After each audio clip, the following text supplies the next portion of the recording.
அன்பான பெற்றோர்களுக்கு வணக்கம். கடந்த வீடியோக்களில் 4 விதமான பர்சனாலிட்டியை பார்த்தோம். இந்த பர்சனாலிட்டி எப்படி உருவானது அப்படிங்கிறதும் நிச்சயமாக தெரிஞ்சிருக்கணும் இல்லையா? வாங்க தெரிஞ்சுக்கலாம். இது ஒரு டிஸ்க் தியரி. மனுஷங்களுடைய உண்மையான குணம், அவங்களுடைய பலம், பலவீனம், அதை புரிஞ்சிக்க நிறைய உளவியல் ஆராய்ச்சியாளர்கள் பல கோட்பாடுகளை உருவாக்கி இருக்கிறாங்க. இதில் அதிகமாக பயன்படுத்துகிற கோட்பாடு தான் இந்த டிஸ்க் தியரி. இது 1928 உளவியல் ஆராய்ச்சியாளர் டாக்டர் வில்லியம் மவுல்டன் மார்ஸ்டன் அப்படிங்கிறவர் உலகத்துக்கு அறிமுகப்படுத்தியிருக்கிறாங்க. இவங்களுடைய ஆய்வுகளின் அடிப்படையில் மனிதர்களை டாமினன்ட், இன்ஃப்ளூயன்ஷியல், ஸ்டெடி, காம்ப்ளியன்ட் அப்படின்னு 4 வகைகளாக பிரிச்சிருக்கிறாங்க.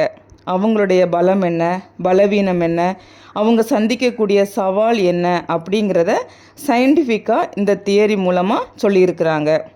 இந்த 4 குணங்களை பற்றி நாம் கடந்த வீடியோக்களில் பார்த்தோம். யாராவது பார்க்கல அப்படின்னா லிங்க் அப்படின்னு கமெண்ட் பண்ணுங்கள். இந்த வீடியோவில் 4 குணங்களையும் ஷார்ட் அண்ட் ஸ்வீட்டாக பார்க்கலாம். ஃபஸ்ட்டு, டாமினன்ட் பர்சனாலிட்டி குணம் கொண்ட குழந்தைங்க எப்படி இருப்பாங்க அப்படின்னா துணிச்சலாக செயல்படக்கூடியவங்களாக இருப்பாங்க, ஆதிக்க குணம் கொண்டவங்களாக இருப்பாங்க.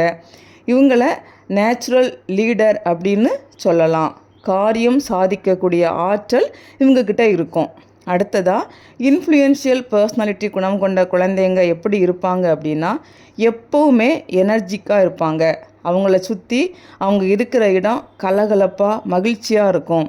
ஆனால் ஈஸியாக உணர்ச்சி வசப்படக்கூடியவங்களாக இருப்பாங்க.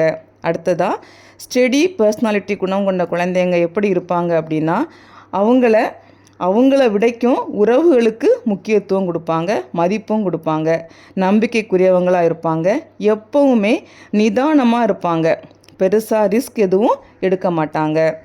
அடுத்தது, காம்ப்ளியன்ட் பர்சனாலிட்டி குணம் கொண்ட குழந்தைங்க எப்படி இருப்பாங்க அப்படின்னா எதுலேயுமே கவனமாக இருப்பாங்க, கண்மூடித்தனமாக எந்த ரிஸ்க்குமே எடுக்க மாட்டாங்க, ரூல்ஸை சரியாக ஃபாலோ பண்ணக்கூடியவங்களாக இருப்பாங்க.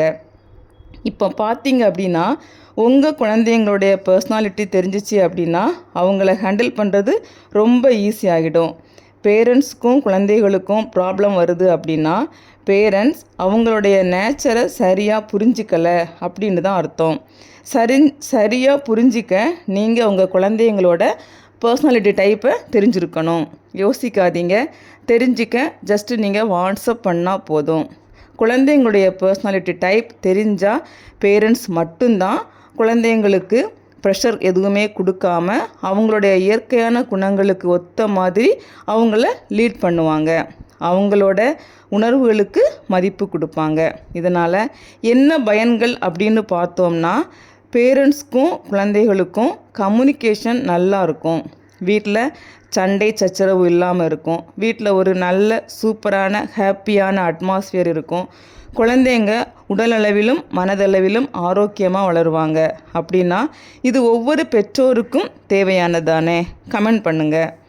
உங்கள் குழந்தைங்களோட பர்சனாலிட்டியை புரிஞ்சிக்கிட்டு சரியாக வழிகாட்ட ஸ்திரா பிரெயின் அகாடமிக்கு வாங்க அல்லது ஜஸ்ட் வாட்ஸ்அப் பண்ணுங்கள், தெரிஞ்சுக்கலாம். உங்களுக்கு தெரிந்த பல பெற்றோர்களுக்கு இதை ஷேர் பண்ணுங்கள். இந்த வீடியோ உங்களுக்கு பிடிச்சிருந்துச்சு அப்படின்னா சப்ஸ்கிரைப் பண்ணுங்கள், லைக் பண்ணி கருத்துக்களை கமெண்ட் பண்ணுங்கள். இன்னும் பயனுள்ள வீடியோவில் சந்திப்போம். நன்றி.